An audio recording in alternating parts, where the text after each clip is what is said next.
40 ફૂટના road પર 20 ફૂટનું દબાણ દુકાનદારો દ્વારા કરી દેવામાં આવ્યું હતું। સવારથી લઈને સાંજ સુધીમાં 450 દુકાન જેટલું ડિમોલિશન કરાયું। દબાણના કારણે ચોટીલા આવતા યાત્રાળુઓ જે છે તેમને હાલાકીનો સામનો કરવો પડી રહ્યો હતો।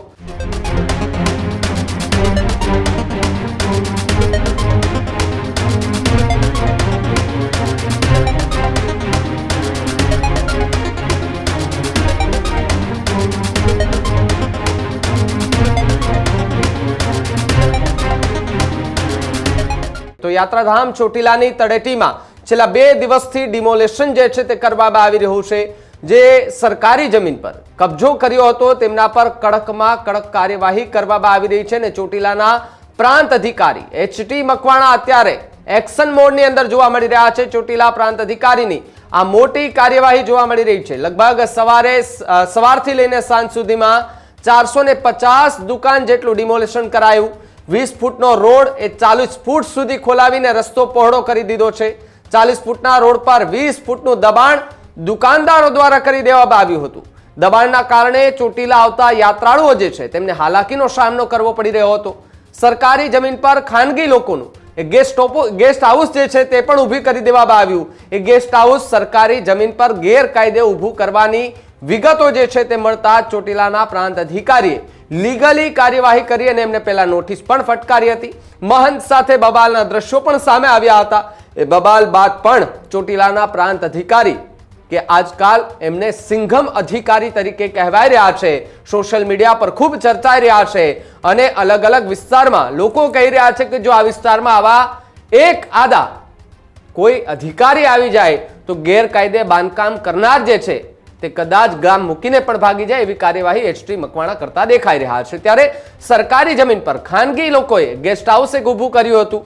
ગેરકાયદે જે ગેસ્ટ હાઉસ હતું તેનું પણ ડિમોલેશન કરીને તોડી પાડવામાં આવ્યું। ત્યારે સરકારની 105 કરોડની જમીન જે છે એ ખુલ્લી કરી દેવામાં આવી છે અને હવે દબાણ થશે તો સીધું જ લેન્ડ ગ્રેબિંગ એક્ટ હેઠળ કાર્યવાહી કરવામાં આવશે તેવા આદેશ અને તેવી ચેતવણી પણ એચ.ટી. મકવાણાએ આપી દીધી છે। એટલે કે જે લોકો સતત ઘણા લાંબા સમયથી જે ગેરકાયદે જગ્યા પર કબજો કરી રહ્યા છે, સરકારી જમીન હોય ગૌચરની જમીન હોય તેના પર કબજો કરીને પોતાના બંગલા, પોતાના રિસોર્ટ, પોતાના ગેસ્ટ હાઉસ, પોતાની દુકાનો બનાવી રહ્યા છે, એમની સામે હવે લાલ આંખ કરતા એચ.ટી. મકવાણા દેખાઈ રહ્યા છે અને આગામી સમયમાં હજુ પણ જે તપાસ કર્યા બાદ કેટલી એવી દુકાનો ને કેટલા એવા ઘરો છે કે જે ગેરકાયદે સરકારી જમીન પર બનાવેલા છે તેમના પર બુલડોઝર ફરવું નક્કી માનવામાં આવી રહ્યું છે। ત્યારે સવારથી લઈને સાંજ સુધીમાં કેટલું ડિમોલેશન થયું અને કેટલા કરોડની જમીન ખાલી કરાવી પ્રતિક્રિયા આપતા એચ.ટી. મકવાણા કે જે ચોટીલાના પ્રાંત અધિકારી છે તેમણે શું કહ્યું